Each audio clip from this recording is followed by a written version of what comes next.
Today being Mother's Day, I think we'll start there and perhaps go into our scripture reading also, we'll see. When we think about the descent of this line of gurus into the world, you realize that masters come for a specific purpose. Sometimes people have talked to me about the necessity for a living guru. Earlier on, I would say earlier in the history of Ananda, when everything was more confused, in the 60s, 70s, even into the 80s, when it just wasn't clear to anybody what the spiritual path was really going to be like in the West. And you read Autobiography of a Yogi, and it is so much about Yogananda's discipleship, relationship with Sri Yukteswar, and his quest for a guru, and everybody's relationship in that way. And the natural thought is, in fact, that's how many people would read Autobiography of a Yogi. After reading this, I'm going to go to India. And this Swami used to say, I'm going to stand on a street corner like this until somebody comes and touches me on the chest and gives me cosmic consciousness, because that's the impression you get from the autobiography. And so it's quite natural to want to have someone with you who can correct you. A part of you also thinks it would be a little scary, but another part says that I would really like to have that.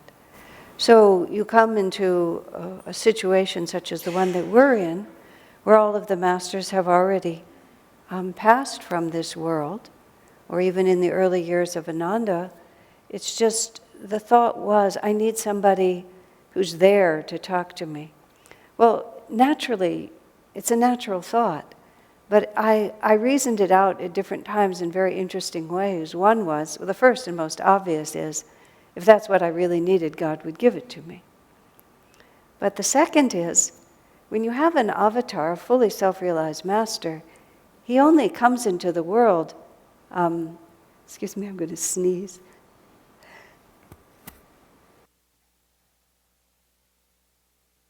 I have this really loud sneeze. Once in a long meditation, my microphone was still on, and I interrupted about an hour-and-a-half group meditation with the most ear-splitting, unbelievable sneeze, so I'm really paranoid about it now. But in any case, if you think about an avatar only takes a body. He's not compelled as we're compelled.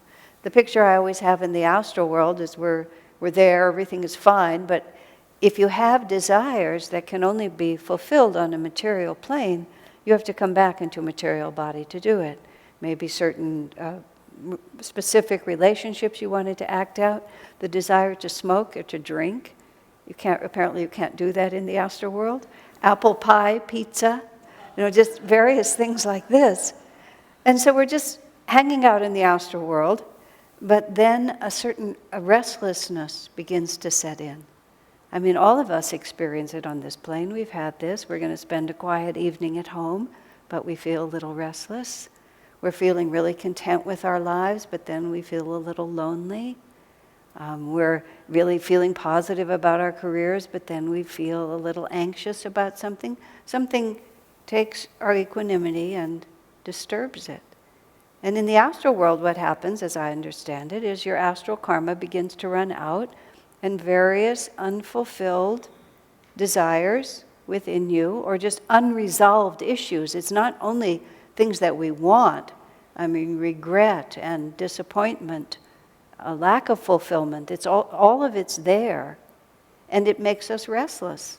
And that restlessness puts us out of tune with the astral vibration, because we're beginning to vibrate on a frequency that can't happen there. And then before you know it, there you are in a womb. Pretty soon you're out of the womb, and you're trying to figure out, where am I? How did I get here? And what am I supposed to do next? And then all the vrittis, all the karma in the spines begin to push us, and we're off and running one more time. And somewhere in here, it occurs to us that maybe there's another system, and that's when we begin to think not so much about the outer world, but the inner world. I was saying to a group yesterday, the single unifying demographic of people who come to Ananda is the realization that I must pay attention to the inner world, that the outer world isn't enough. And it's not really a question of what careers people follow, what geographic, economic strata they're in, social strata.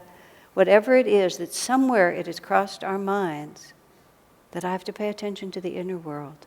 And the inner world is really the source of everything that I'm experiencing. And then how serious are we going to get about that? And do we want to just tweak it a little so that we can make the outer world work better?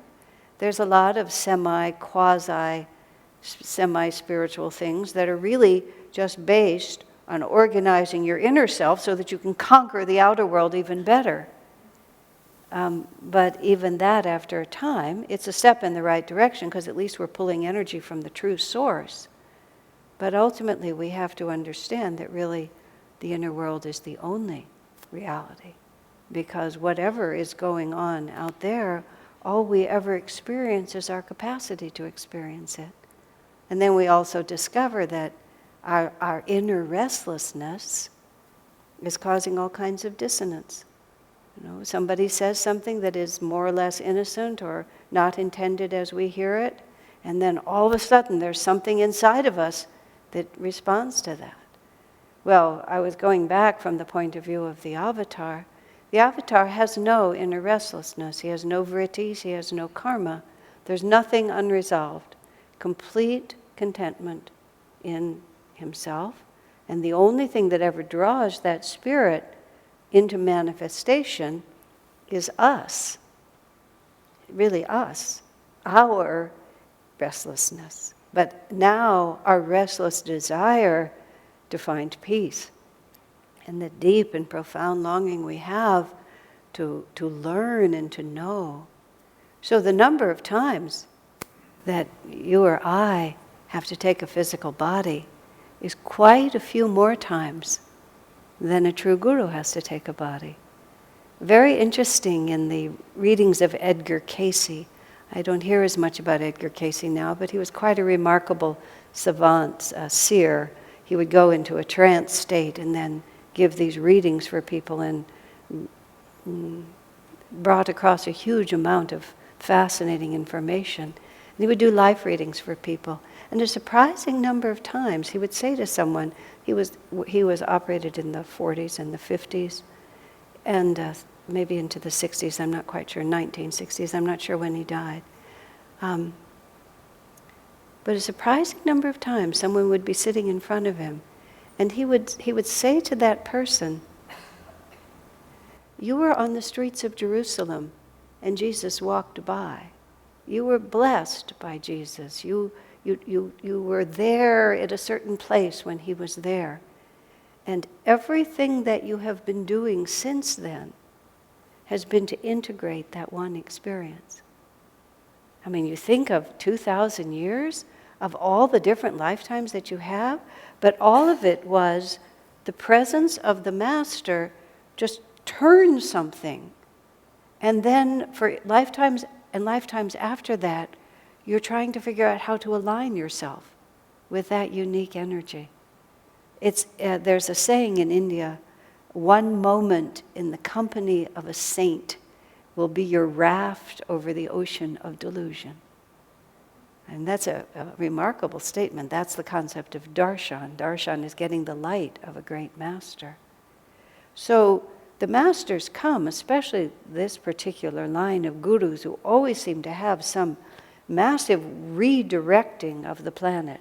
That's what an avatar does. Many saints live, but an avatar comes always with some particular mission to take the whole of society and turn it in some way that's needed. He comes first for his disciples, but then through those disciples and through his presence to change in a massive way. Look at Christ, look at Buddha, look at Krishna, the ones that we know. Some are very lost in history, but still the influence goes on.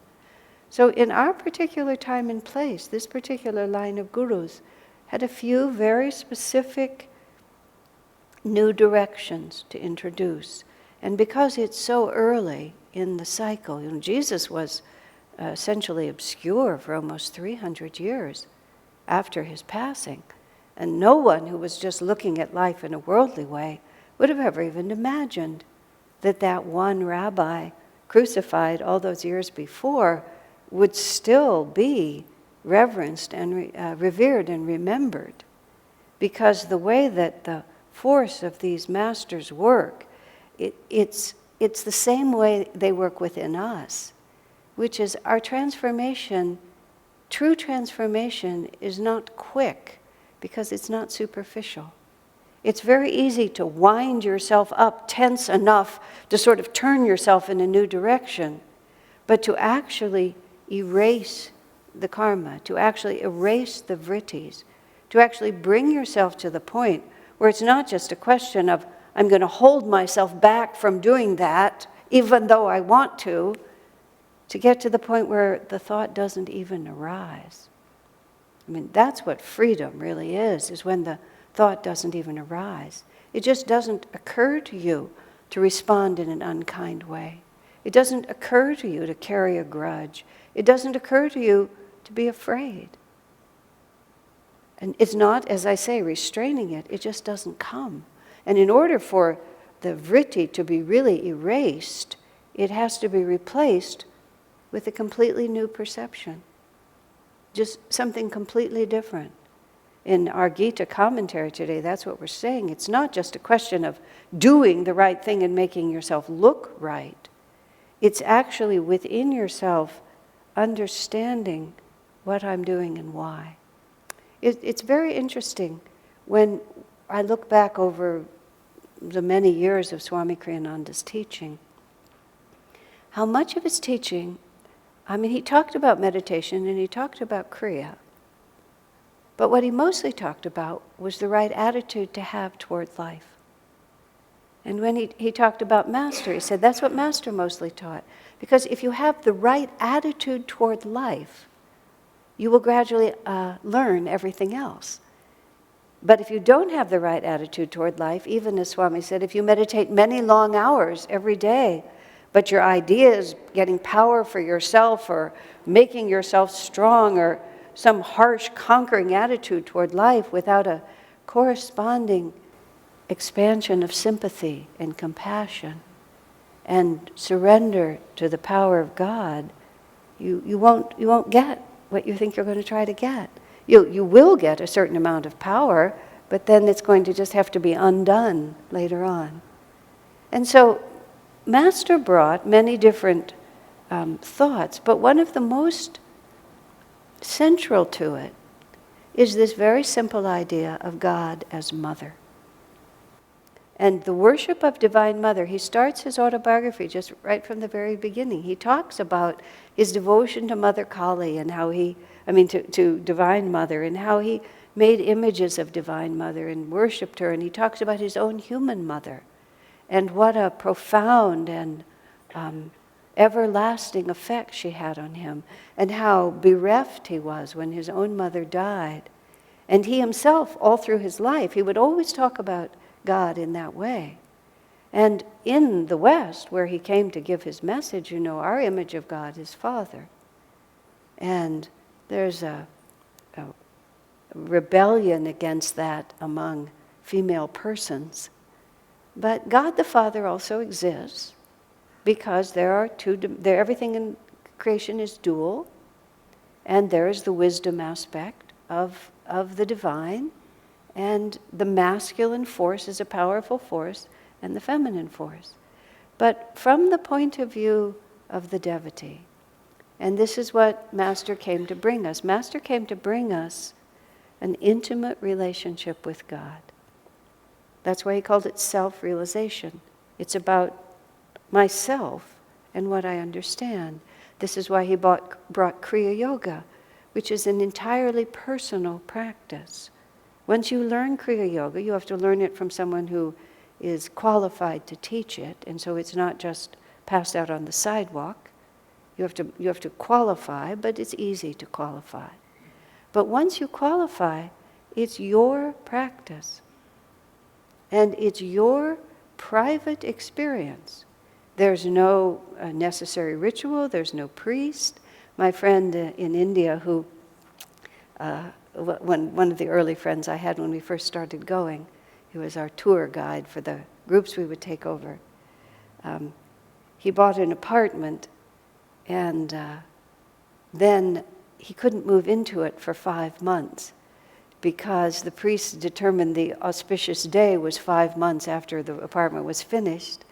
And then all the necessary rituals had to be done before he could move in, which included lighting a fire in the living room and breaking coconuts against the wall, which required that the inside had to be refinished after all the ceremonies. I mean, just this whole thing. And he remarked about it afterwards. He said, Hinduism is the only religion we have to pay someone else to practice for us. Because it's a profession for the priest. He had to hire the priest. They had to come in and do it. He had to pay them to do it. I mean, this is his own spiritual practice, but he had to hire somebody to do it for him. He didn't even know what the rituals meant, in the language, the Sanskrit that was used.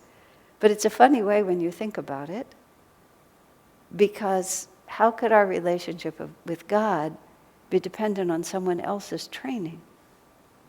So this is what Master brought. He brought this entirely new way of doing it. Here is Kriya Yoga. Kriya Yoga is practiced in the spine, and Kriya Yoga gradually erases the vrittis.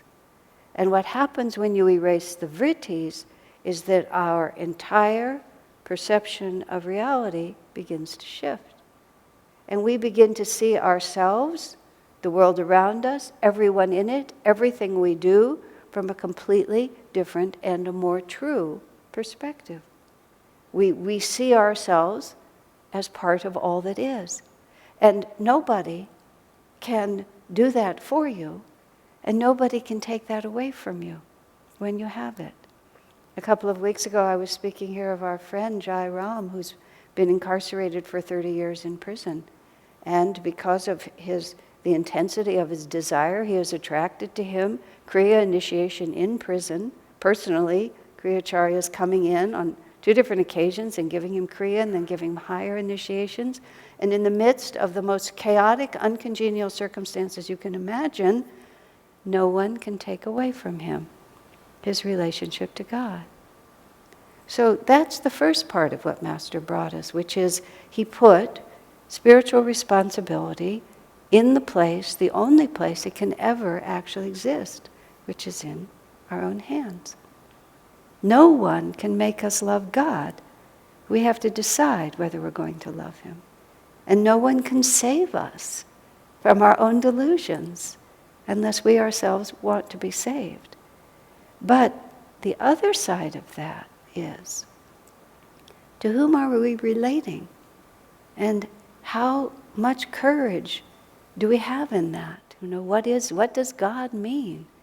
God is an exceedingly unfortunate word in English because it has absolutely no specific meaning.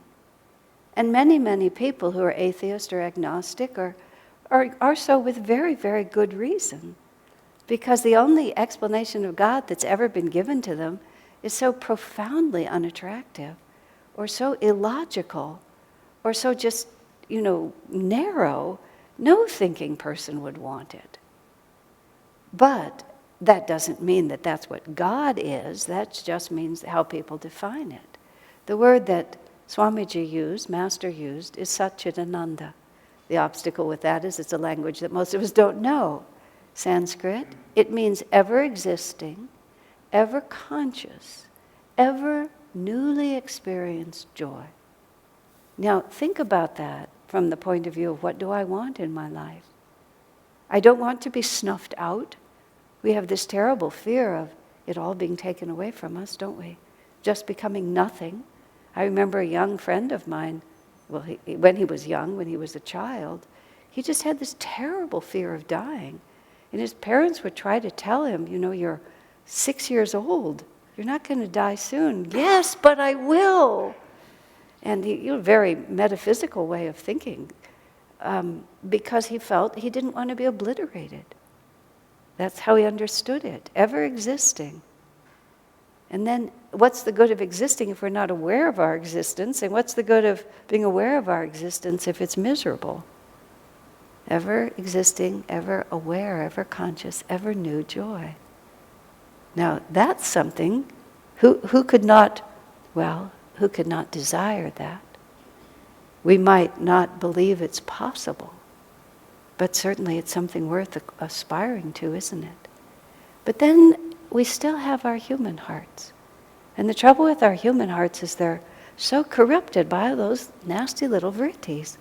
And those nasty little vrittis just have all these misunderstandings of how I was hurt and what I have to be happy and all the things that were done to me and why don't people treat me differently and and my back hurts and my kidney has cancer and just all these awful things that happen to us. So what we need, if we're going to really turn with courage, is we have to understand God in some way. And Jesus used the perfect word. Jesus said, after I'm gone, I will send you the Comforter. I just love that. I don't know what the original word is in what language. Doesn't matter. Just think of it. Every moment when you have felt restless or dismayed in any way, what is it that we seek? We seek to be comforted, don't we? I mean, that's why we go out and go to the movies and go buy a pizza and go look for our friends. We want someone to comfort us. You think about little babies and that just raising their hands and the way the mother holds the child and how the child can relax into that. Somebody told me yesterday so sweetly that they brought a little child to the temple here one Sunday, about a 5-year-old, and the child was blessed, as we do in the Festival of Light, and then afterwards the child was sobbing, and her friend was holding the little boy. What's wrong? But he was sobbing because he said, I felt all the love my mother has for me and so much more. He said, I just didn't know what to do with it. And he began to cry. But isn't that what it is? All the love my mother has for me, whether you had that kind of mother or not. We all know what that is, because this is what the heart is longing for, that comfort. So what Master brought to us is he talked to us about God as our mother. So that, and he says that there's a tape with his voice on it. Worship God as mother, he says, because mother is so much closer than the father. He says like that. Closer than the father.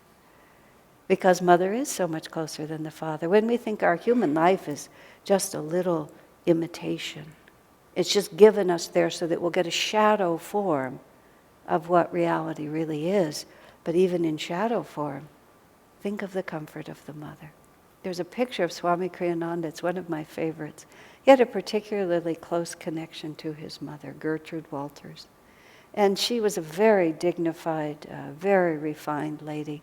And there's a picture of her, and she's sitting, it was in Romania where he grew up, and she's dressed as she was a woman of her era, in somewhat formal. And he's about 4 years old. He's just lounging across her lap like this. And he's always had the same face. So there's this little tiny person with the same Kriyananda face on it. But just the whole attitude you can see of just absolute trust and absolute comfort. He was right where he wanted to be. And she also was just completely at ease. I think she has her hand on his shoulder or something like that.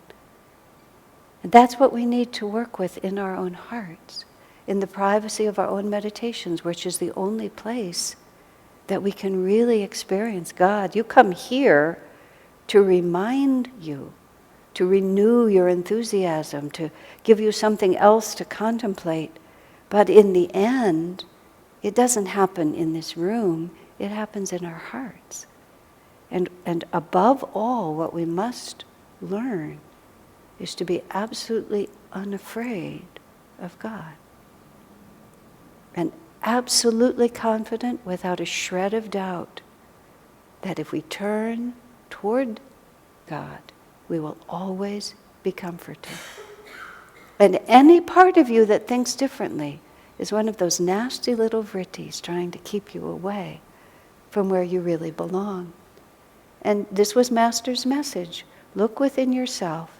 And when you look within yourself, what you will find is the mother. Mother's love is always selfless. And then this also tells us, who should I be? Who should I be? How should I serve others? What is my role? What instrument do I want to play in this world? It's not that the mother never asks anything of you. But at the same time she asks it of you, she reaches out her hand and lifts you up to make it possible. Isn't that so? You know, there's a tremendous force in this planet right now pushing toward the feminine. You know, feminine congressmen, lawyers, doctors, all these professions. The ministry is just littered with females, you know. Used to be a male profession, not at all. Well, many professions that used to be male are all turning over to women. And I think, as Swami said so obviously, men and women are just two sides of the same coin. You can't say that one side of the coin is worth more than the other side.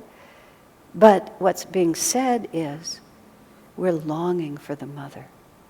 We're not longing for super masculinized, aggressive, hard-edged people in female bodies who are less pleasant than the men they've replaced. That's not what we're looking for.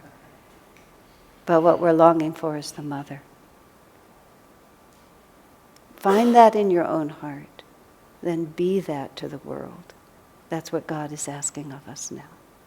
And happy Mother's Day. God bless you.